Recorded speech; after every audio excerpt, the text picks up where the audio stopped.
Hi there, and welcome back, everyone.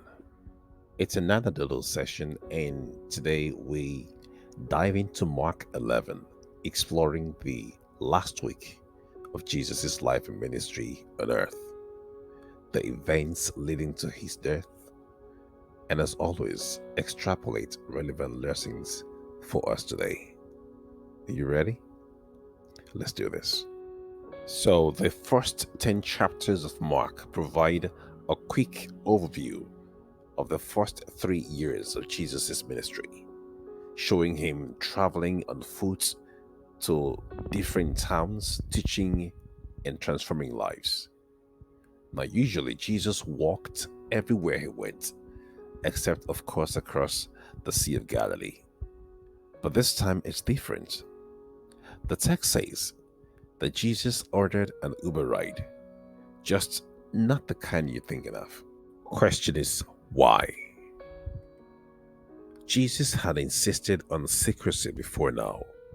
He had walked longer distances before now on foot, and even on this trip for the Passover, he had made it all the way to Bethany, which was closer to Jerusalem, his destination. Why then order an Uber just a few miles away from his destination, Jerusalem? The answer to this question elucidates one of the ways God communicates with us even today. You will recall long before now, the Lord had promised He will reveal His secrets to His servants, the prophets. So even before the coming of Jesus, God had revealed this to several prophets, giving each one a piece of the detail. To Zechariah, 500 years before the birth of Jesus, it was, "Rejoice greatly, O daughter of Zion. Behold, your king is coming to you, humble and mounted on a donkey, even on a colt, the foal of a donkey." The people knew about this prophecy and its connotation, which explains their reactions, laying down their garments and tree branches, proclaiming Hosanna in the highest. So, in taking this ride into Jerusalem, Jesus was one, intentionally fulfilling prophecies about him, but also emphatically addressing the question of his identity to all who were still honestly curious and desperately searching for the truth. By answering the question, what does God's word say on the matter, through his actions? In other words, he was referring the observers back to the word. We see Jesus adopt exact same strategy in communicating with John the Baptist, who was in jail at the time, in response to his question, "Are you the one, or do we expect another?" Rather than a direct answer, Jesus asked John's disciples to observe and report back to him. And in his doings, he refers John back to the prophecy of Isaiah about the doings of the Messiah in Isaiah 61 1 to 3, saying, "For the Spirit of the Lord is upon me. He has anointed me to preach good news to the poor, to proclaim liberty to the captives, recovery of sight to the blind, and to release the oppressed." Jesus simply checks off these boxes in their presence and tells them, "Now you can go back and report to John what you've just observed." The point is, if you have ever desired to hear from God, this is one of the ways that God still communicates with us today, by referring us back to His words in confirmation, in rebuke, or in demystifying concepts for clarity. 2. The details of this account also portray the intentionality and foreknowledge of God. One more reason not to worry about the future. Another principle we see here is God's ability to orchestrate circumstances to fall in line in fulfilling his will. This donkey did not just magically appear, it must have been owned by someone who was willing to release his donkey for the master. My guess, in obedience to a private instruction from God to do so. We do not know who this guy was, but it's clear he wasn't one of the 12. Point is, God can and still does use anybody who is willing and obedient, and sometimes it could be someone outside the fold. We should be okay with that. And that brings us to case number 2. Is your temple clean? To find in Mark 11, verse 12 to 26. It seems Jesus and his crew made Bethany their base for this Passover, while they went back and forth on trips to the temple in Jerusalem. At the end of the first day of triumphant entry, Jesus arrives Jerusalem, enters the temple through the beautiful gate that's currently sealed up, but it was late. So he retires back to Bethany with his disciples, and that was it for day 1. Day number 2. The next morning, Jesus returns to the temple to worship, but he was disappointed with the spiritual state of the temple, the comportment of the worshippers, and activities in worship. Apparently, the leaders had introduced some innovations to worship involving buying and selling of merchandise, the exchange of money, and so on. And these practices were in defiance of God's ideal blueprint for the temple, a place of prayer for all nations. So, disappointed, Jesus storms in, purges the temple of these distractions, restoring decorum in the courts of worship.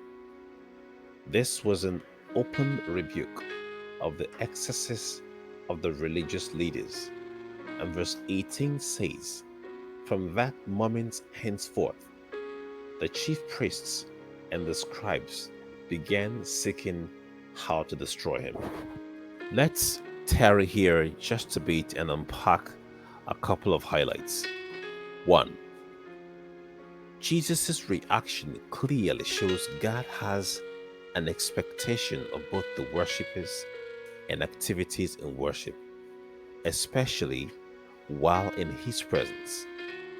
Malachi, in paraphrase, puts it this way: if you will not dare do these things to your bosses, or while in a meeting with your bosses, why do them to me? Think about this. Their sin then was buying and selling, exchanging money in the temple, the decorum. But is it any different from our comportment in worship today? For instance, keeping late appointments with God today. You are 1 hour late, yet you are casually strolling into His presence, no sense of urgency, something you would never do at work, or locking around the foyer or lobbies and chatting away while worship is going on, or even being on our phones while worship is going on. Point is, there is an expectation of every worshiper, especially while in His presence. And for those who contribute to planning activities in worship, this should be done prayerfully, but also taking into consideration Jesus' reference to prayer as the core activity in His temple. Remember that while you plan. Point number 2. Part of the worship then involved making sacrifices. And during the Passover, Jews came from all over into Jerusalem to worship. So, it may have been very challenging to manage the logistics of traveling from all over the globe and bringing animals to sacrifices. It appears arrangements had been made locally to address that, but now it was abused. It seems the buying and selling had taken center stage, even brought into the temple, as we see in verse 15 and 16, at the expense of prayer and worship. As long as it fattened the church purse, the religious leaders looked the other way, and this anomaly was perpetuated. This account highlights the danger in sheepishly following human leadership without the guardrails of divine regulations.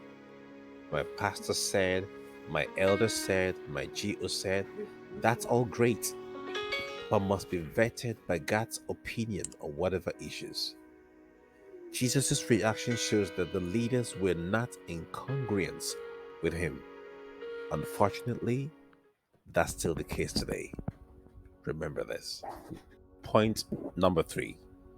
Verse 18 says, in response, the religious leaders and scribes began planning to kill him from that moment henceforth.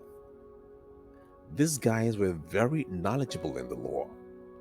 They must have known deep down in their hearts that these excesses were wrong, yet they continued. And when rebuked, rather than be remorseful, they became defensive and vindictive. Does that sound familiar?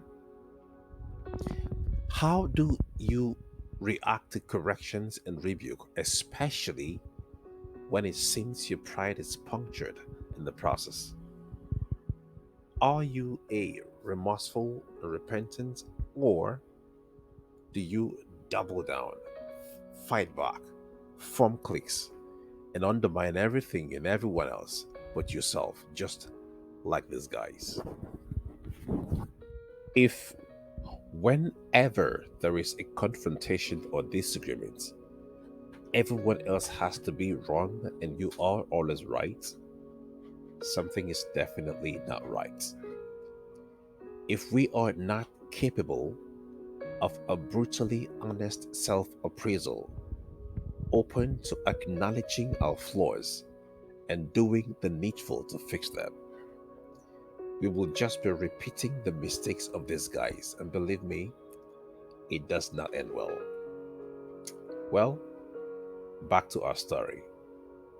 After this, Jesus returns to his Bethany base with his disciples, and that was it for day 2. Day number 3. You will recall on day number 2, while heading out to the temple, Jesus had sighted a well-grown fig tree from a distance and anticipated to find some fruits, but was thoroughly disappointed as the tree had no fruits. So Jesus cursed the tree. Now, about 24 hours later, that would be on the 3rd day, while they headed out for the temple in Jerusalem, the disciples observed that the cursed tree had withered from the roots up. So Jesus seized the opportunity to teach about the principles of asking and receiving, even the seemingly impossible requests. He puts it this way: whatever things you ask, when you pray, believe that you receive them and you will have them. Now, verse 13 leaves an interesting detail that begs the question, why curse the tree in the first place? It reads, he found nothing but leaves, for it was not the season for figs. Now, if it was not the season, then it's only natural not to find fruits on the tree. So question is, why did Jesus curse the tree for not bearing fruits out of season? Please kindly drop your thoughts in the comment section. Let's engage. Day number 4. The controversies in Jerusalem are just about to begin. Let's get right in. After sleeping over things, the religious leaders were still sulking over their pride wounded. So they met up with Jesus in the temple for a series of Q&A. And you will think their first question will be, why did you do that? But they wouldn't ask that because they knew the answers. And so their first question was, by whose authority did you do that yesterday? As in sanitize the temple. Are you thinking what I am thinking? This question contradicts itself. It doesn't even make any sense. It was no secret that John the Baptist had on different occasions acknowledged Jesus as the Messiah, even confessed that he, John, was not worthy of untying Jesus' sandals. So, if they believed John the Baptist to be a prophet of God like they did, then it's safe to assume that they also believed in his teachings and confessions, in which case the question will be pointless. The point here is that we're not asking to learn, but seeking opportunities to entrap Jesus to justify their evil plots. So, not finding fault in Jesus' answers, they persisted in a series of questions, from whether to pay taxes to Caesar, to questions about resurrection, and then to the question of what is the greatest commandment. To every question, Jesus met with such a suiting answer that they would not venture ask him any more questions. But guess what? They still persisted in their scheming to kill Jesus. This was not a quest for the truth, but for validation in error. The plot thickens next week. Please do well to join us as we explore the unraveling of events and the topic, the last days. Do stay tuned. And that's it for this session. Thank you for joining in today. As always, keep liking, sharing, and subscribing. I remain your Sabbath School Doodle, doodling out. And I'll see you next Sabbath. Happy Sabbath.